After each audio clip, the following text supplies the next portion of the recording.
তাইলে শয়তান শয়তান হলো কেন? ফিলোসফি কোথায়? ফিলোসফি পুরো কেস স্টাডি করলে আপনি বুঝতে পারবেন জিনিসটা। সে আদম আলাইহিস সালামের সিজদা, সে বলছে আমি সিজদা করব না। অহংকার বশত সে আদম আলাইহিস সালামের সাথে বেয়াদবি করেছে। মনে রাখবেন, একটা ছেলে দুষ্ট হওয়া আর একটা ছেলে বেয়াদব হওয়ার মধ্যে আসমান জমিনের ফারাক। কতগুলা ছেলে আছে না দুষ্টামি করে ইদার উদার, শেষ বিকালে হেদায়েত মিলে যায়, কিন্তু বেয়াদবের কখনো হেদায়েত নসিব হয় না। বেয়াদব মানুষের বদদুয়া করায়, বেয়াদবের শেষটা খুব খারাপ হয়, বেয়াদবের শেষটা খুব খারাপ হয়। বেয়াদব অপমানিত, লাঞ্ছিত, বঞ্চিত হয়ে পৃথিবী থেকে যেতে হয়। সেই কারণে আর যাই করেন কখনো বেয়াদবি করবেন না। মনিটর করে দেখবেন নিজের জীবনে বেয়াদবি আছে কিনা। বেয়াদবের সুখ নাই, বেয়াদবের শান্তি নাই। বেয়াদব অসম্ভব মানসিক কষ্টের মধ্যে থাকে। কেন? কারণ বেয়াদবের উপর শয়তানের তাসির থাকে। এটা হচ্ছে ফুয়ুজাতে শয়তান। বেয়াদবি যারা করে এটা হচ্ছে শয়তানের ফয়েজ। সুতরাং নিজেকে নিজে মনিটর করবেন, নিজেকে নিজে মনিটর করবেন। আরেকটা দেখেন, আমরা তো আর অনেক বড় লোক না, বা আমরা বড় লোক বলতে আমরা তো আর অনেক বড় আবেদ জাহেদ না। কিছু কাজ আমরা করব, ভদ্র হবেন, ভদ্র হবেন, মানুষকে অপমান করবেন না কখনো। ছোট হোক বড় হোক, মানুষকে সম্মান দিয়ে কথা বলবেন। এর যখন বলেছে, এ যদি বলতো না আল্লাহ আমি আপনি ছাড়া কাউকে সিজদা করব না, বলতে পারতো না সে? আল্লাহ আনা লা আসজুদু ইল্লা লাক, এত সহজ আনসার যে আল্লাহ আমি আপনি বাদে আর কাউকে সিজদা করব না, সে বলতে পারতো। কিন্তু সে এটা করে নাই। সে বলেছে আমি সিজদা করব না, অহংকার করে।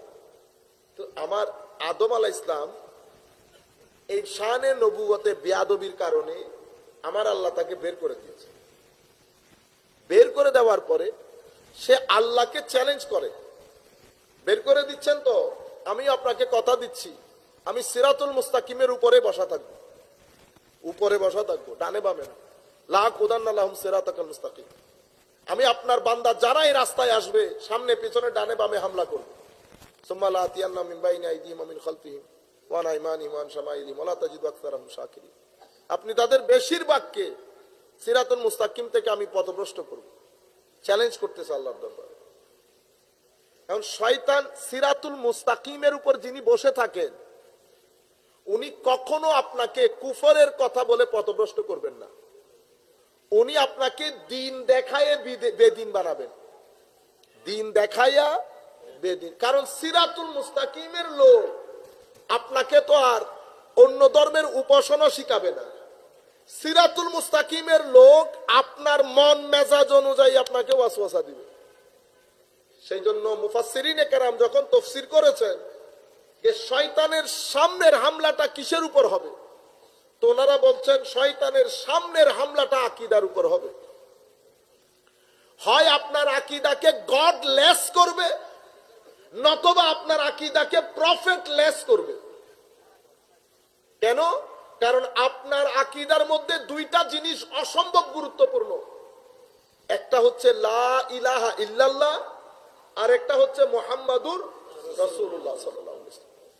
একটা তাওহীদ, একটা রিসালাত। এই দুই জিনিস আপনার ঈমানের জন্য অতীব গুরুত্বপূর্ণ।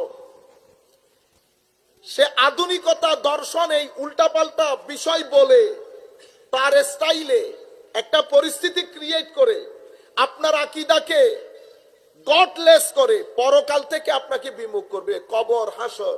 এক সময় দেখবেন ৩-৪ বছর পরে যেই ছেলে পাঞ্জেগানা নামাজ পড়তো কলেজ বিশ্ববিদ্যালয়ে যাওয়ার পরে ২-৪টা চটি বই পড়ে, ২-৪টা ম্যাক্স ওয়েবার, কার্ল মার্কস, দারখাইম এগুলা পড়ে সে এখন নিজেকে অনেক বড় পণ্ডিত ভাবতে শুরু করেছে। কোন মুহূর্তে তার ভিতর থেকে আকীদা ড্রপ করেছে, পরকাল ড্রপ করেছে, দ্বীনের উপর তার আস্থা হারিয়ে ফেলেছে, তে বুঝতেও পারে নাই।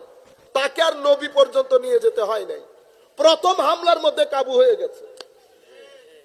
এটা মুফাসসিরিনে কেরাম প্রত্যেক মুফাসসির, তাবারি বলেন, ইবনে কাসির বলেন, সবাই এনেছে। আখিরাত সম্পর্কে আপনাকে আপনার ধারণার গ্রিপটাকে লুজ করে ফেলা।